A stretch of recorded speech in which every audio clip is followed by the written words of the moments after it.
levels of Epicurean pleasure-seeking that would make the Romans appear like, what are they called? Not Mormons, Amish, perhaps.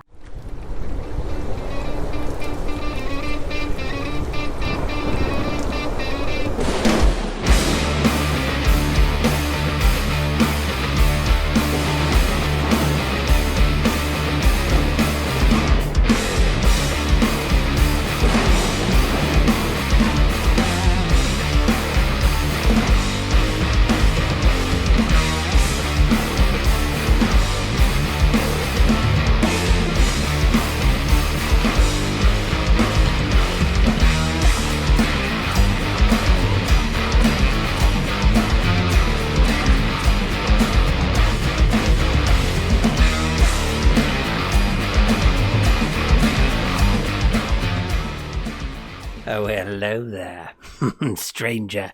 Welcome to my tower. My name is Wizard Jim, and I'm here to talk to you today about a rather splendid book. It happens to be Elric of Melniboné by Michael Moorcock. It's about a fucking albino that also happens to be a powerful sorcerer, very much like me. But I should tell you, right from the get-go, if you want an overview of this book that's not shambolic, that has information that I do not possess, then please do head over to Tim at Secret Fire Books or Chris at Liminal Spaces. They know what they're talking about. This will merely be my impression of the book based on a particularly devious and mischievous wizard's mind. But yes, if you're happy with that, then buckle in and we'll get going. But yes, just to say, this was instigated by Tim. He knows his shit where Michael Moorcock is concerned. So yes, he set this rolling. Every month we're reading a different book. This is the first book. If you're interested in tagging along, it's not too late to join our posse. There's a link down below to a Discord server, and there we can make merry and talk about Elric and various other shit. But until then, let's get on with my version of this, which will be shambolic. Okay, there we are. Back to normal, my loves. I just do that little act at the beginning for the tourists, but now it's just you and I. We'll get back to business. Now let's get my peepers sorted. Yes, better. And let's throw a little bit of light on this. There we go. So where to begin? As ever, I want to look at the cover. So let's get a scan of my copy up here, as ever, my loves, and have a little gander at this. So this cover illustration or painting was done by Michael Whelan, or Whelan, I'm not quite sure how you pronounce his name. Wonderful, wonderful artist. We discover his work on many different books. The last one I remember seeing was one that he did. We did a lot of work for the Dark Tower series, Stephen King's stuff, but we see his work everywhere, and rightly so. He's an absolute master. Wonderful stuff. So this is a depiction of Elric himself, who happens to be an albino. He's got red kind of demonic eyes. You can't really see that on the image. He's got a fucking great sword. And he's perched precariously on a ledge. So interestingly, we've got the columns in the background. They're all off kilter slightly. Everything's off kilter, including Elric himself. So he looks at the same time perhaps vulnerable, but also deadly, lurking behind that fucking great weapon. So a wonderful, wonderful image. You wouldn't want to encounter this chap anywhere, would you? Especially with a sword that's almost as tall as he is. We'll get to the sword later. But if we zoom in a little bit on his face there, who does he remind you of? What do you think about this? We, ever your servants, will continue to defend your liberty and repel the forces that seek to take it from you. Yes, indeed. Don't you think, Bill Nighy? Yes, I thought that. As soon as I saw the face, I thought that's Bill Nighy. But yes, I don't think he took Bill Nighy there as a reference point for Elric, but wonderful indeed. Now, do you have any favourite images of Elric that embody Elric himself? I often think of David Bowie, perhaps. I think he would have made a nice Elric. But there we are. That's just me. But so, right, let's we'll move on slightly from that cover, but I want to talk still about the visual mediums that have been used to portray Elric. So the first time I ever encountered Elric, I knew nothing about the series at all, but as a teenager, I was really into a British artist, fantasy illustrator by the name of Rodney Matthews. Now, the first image I ever encountered was this one, Ilion of Garaform. It was in my uncle's bedroom at the time.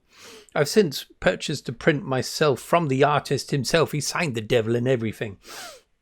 But I didn't know at the time that this is part of Michael Moorcock's multiverse thing, if you will. It's a depiction of Ilion, a manifestation of the eternal champion, of which Elric is another manifestation, I believe. Correct me if I'm wrong, Tim, if you're watching this. But yes, that got me into Elric. I didn't even know it. It did it by the back door. But it was this image that made me want to become a fantasy illustrator myself. It never happened, my loves. I tried, but it failed. But yes, it filled me with wonder. So I purchased an art book of Rodney Matthews' work back in the mid-90s, I suppose. It was devilishly hard to get hold of art books back then. Mail order, that's what I had to do. It took a few months to arrive. But when it did, there were various depictions of Elric. So Rodney Matthews was a fan of Michael Moorcock. They may have even been friends, I don't know. I know that Rodney Matthews befriends many musicians of the rock variety or heavy metal variety. He's illustrated for various different bands, including the Rolling Stones, my loves. It's not heavy metal, is it? No. We'll talk about music and Elric in a little bit. But yes, yes, Elric it was in my mind before I even knew it was a book to be devoured. But then I never knew where to begin once I knew that it was a series of books. Luckily, the Grand Wizard, Tim, he put us all onto this thing, and he told us the correct reading order, and that's what we're doing. And yes, let's begin. Let's talk first about Elric, or rather fantasy in general, sword and sorcery specifically perhaps, and heavy metal. Fireball incoming!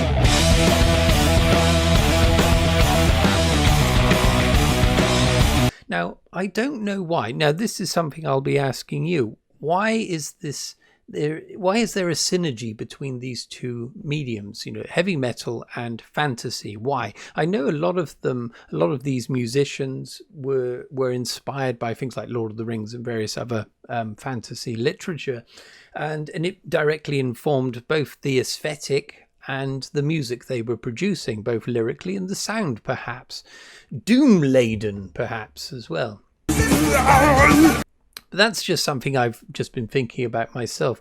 I think I don't really know what I'm thinking half the time, but there we are. There's something to consider, my loves. It's too powerful! When are you going to get round to talking about the book, Jimmy? Well, let's begin now. So I'm going to try a synopsis of sorts, but I'm not going to go through the whole story itself, but rather introduce the ingredients that we're working with here. So Melniboné is an empire, an island empire, an ancient one by all accounts. It's also known as the Dragon Isle. So they do keep a brood of dragons up in the mountains, I believe. Occasionally they're able to rouse them from sleep and they do battle for them, or they use them to fly around willy-nilly. But by and large, these dragons are sleepy. So it seems to be a world where magic is in decline. Elemental spirits, the gods, everything we're becoming further and further removed from their influence upon the plane of existence that everyone happens to be in. So the Melnibonéans, this is tricky to say, my loves, but they are an ancient race on this island. They may not be entirely human because there are references to the younger kingdoms, I think they're called, on the mainland beyond the island, and they are human. So they're referred to as human. So one supposes that the Melnibonéans are not entirely human. Perhaps they're demonic in some way, but we don't really know. All we do know is that they do have a faculty for sorcery, That is in the mix, my lads. And of course, they keep dragons. So we begin right at the very beginning with not a banquet, a kind of a ball, I suppose, a celebration. A celebration, I believe, of the newly crowned emperor of Melniboné. And that just so happens to be our splendid chap, Elric. He's sitting up on this high dais with a ruby throne, a throne that's carved entirely out of a giant ruby. Sets off his demonic red eyes wonderfully, my lads. But he's not enjoying this spectacle that's been done in his favour. In fact, he's quite bored by it. So right from the get-go, we get this idea of Elric not being fully comfortable with his position. It's an unwanted consequence of his late father dying and passing the mantle on to him. This is a dynasty that's gone back generations, like over 400 generations, and Elric is the last one to take on this responsibility, and he doesn't want it, I don't think. And more importantly, he doesn't embody what the Melnibonéans believe in. So carnal debauchery, I mean, levels of Epicurean pleasure seeking that would make the Romans appear like, what are they called? Not Mormons, Amish perhaps. Yeah, so yeah, they have excesses beyond your wildest imagination. So they keep slaves, first of all, many slaves. So as a form of celebration, they might just take a few hundred slaves and just kill them, just let their blood run free amongst the cobbled streets of Melniboné. They also, I'm sure, they're doing all kinds of stuff. They're eating these slaves as well. There's cannibalism. And another interesting thing, this is the first few pages of the book, my loves. Also, in Elric's honour, they are playing music up in the rafters. This is a great hall, absolutely massive hall. Up in the what do you call it? Up in the wings, perhaps, we have a chorus of singers. They are slaves, my loves, and they have been surgically altered so that their throats emit a particularly tuneful scream. So it's a chorus of screams. And so these poor slaves are being goaded into ever more extraordinary expressions of their augmented talent, shall we say. It was such a brilliant idea, and it really got me right from the get-go. So there we are. We have Elric there at the beginning. He's not happy at all. Very miffed indeed. There's 3 characters I'm going to talk about, and they all appear at the very beginning here, and they carry on through to the end in one way or another. The next character I'm going to talk about is Elric's nemesis, Yrkoon. So Y-Y-R-K-O-O-N. How do you pronounce that? I'm going to say Yrkoon, Yrkoon, whatever. Anyway, he's Elric's cousin. They don't get on very well. Yrkoon embodies everything that is Melnibonéan. He wants to be emperor because he knows he'll run it as it should be. Excesses to the max, slaughtering people willy-nilly, going to war. He wants to go out and take over the world. So back in the day, I think the Melnibonéans ruled the world. They are now in decline. They're on their island and they're happy just to submit to the excesses that are part of their culture. He looks at Elric as a pretender. He shouldn't be there. He's a sickly chap by all accounts. Well, of course he is. I haven't talked about that yet. But yeah, Elric, unfortunately, during childbirth, he ended up killing his mother during childbirth, and it was never well afterwards. He was a sickly child, and he's a sickly man. He's weak. He's an albino. He has to take various potions and concoctions just to stay alive. And of course, Yrkoon sees this as a great weakness. He shouldn't be there. So there's Elric's nemesis. Now, an interesting thing about Elric is that this is a slight spoiler, but no matter what Yrkoon does to him, he tries to kill Elric many times. Elric always spares his life. I mean, he should be punished for what he's trying to do, trying to overthrow the throne.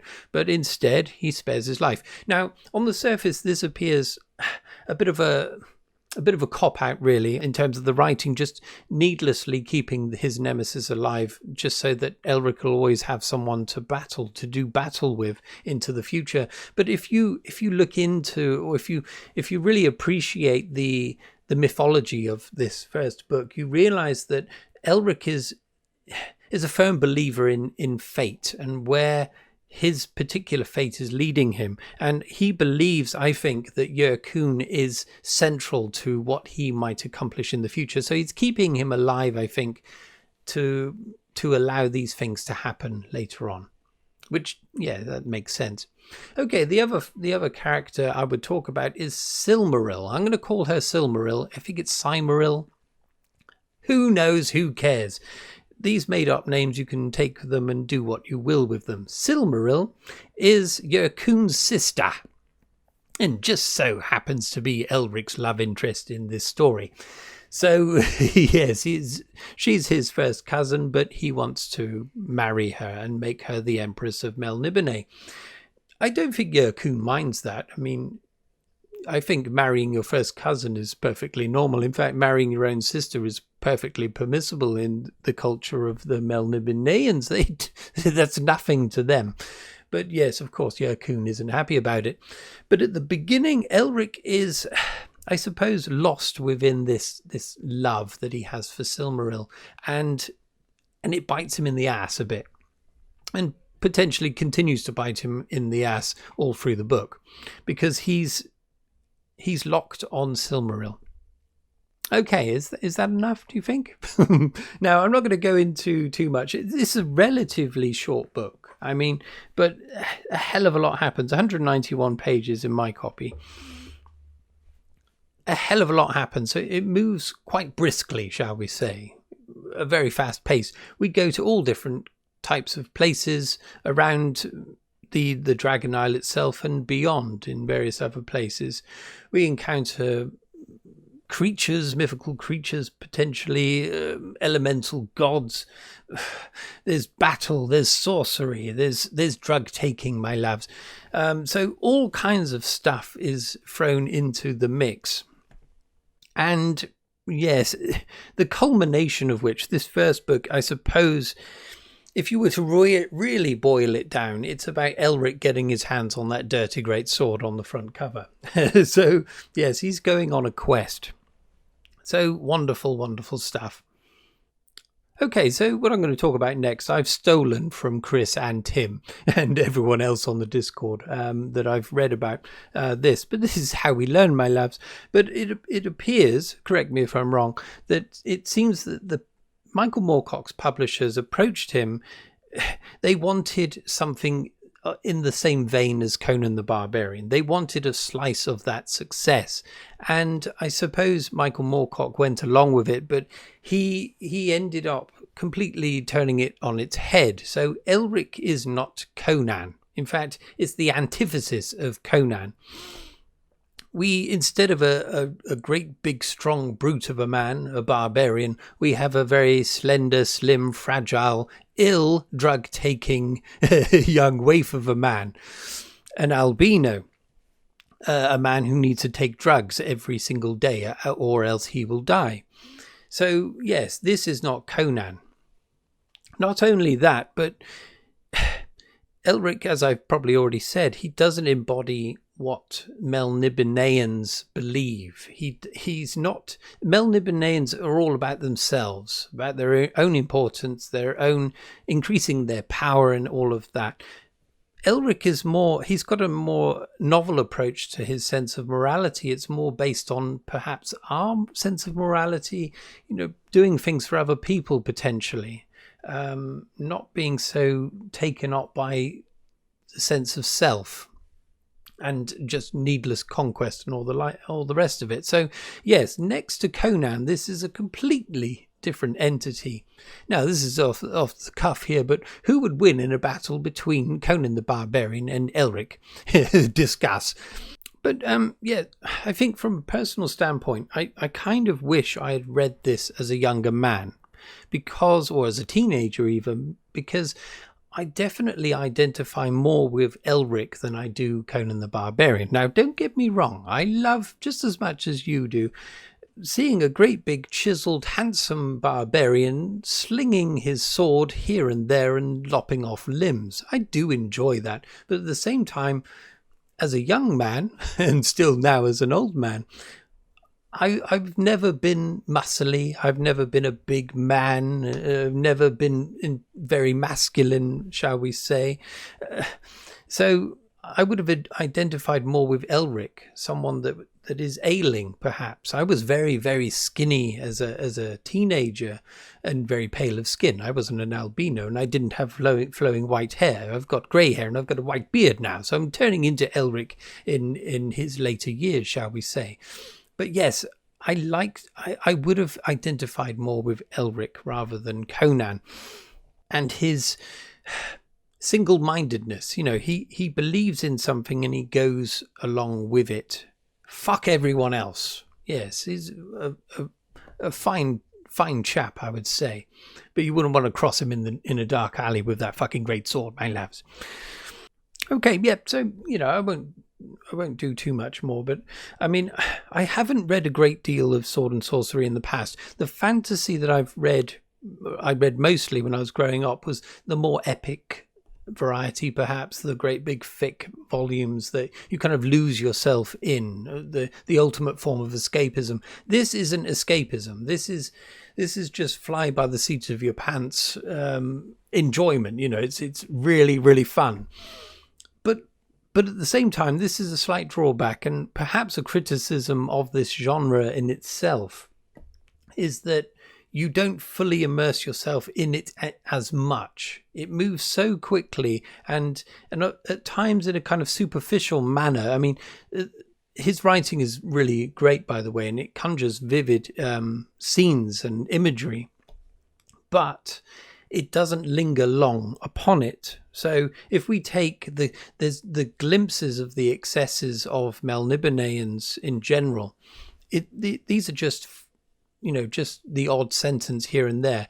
It isn't described gratuitously, and it's very different. It's a completely different form of storytelling, isn't it? But sometimes I like to know a bit more of the gory stuff that's going on, for example, and fully embed myself in the story. This is more like watching a really wonderful film, but you're outside of it rather than inhabiting that space. But my goodness, I'm looking forward to the series as it continues. In fact, it's all I could do to stop reading the second one straight off the back of the first one. But we have to slow down. We have to cool our tits, my lads.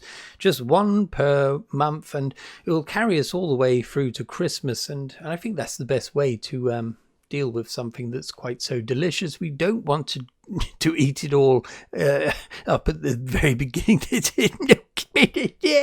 Anyway, but yes, I'm not going to bother rating this book as usual. But if I were to have it, would have been around the 4 or 5 star mark. I really, really enjoyed it.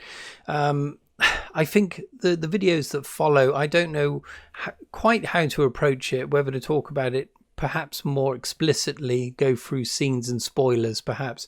I think that the ones that follow will be specifically for viewers that are reading along, perhaps.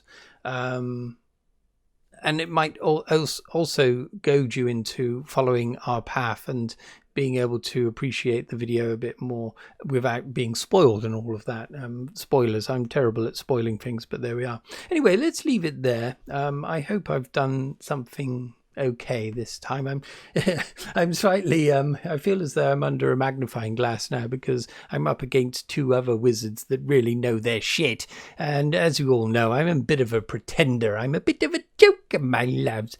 But yes, I'm trying. I tried then. Was that okay? I don't know. Anyway, thank you for watching if you have, and cheerio, my love, cheerio! To survive. No one's gonna take me out. You're gonna have to imagine the fireballs now. I'll tell you when to imagine them.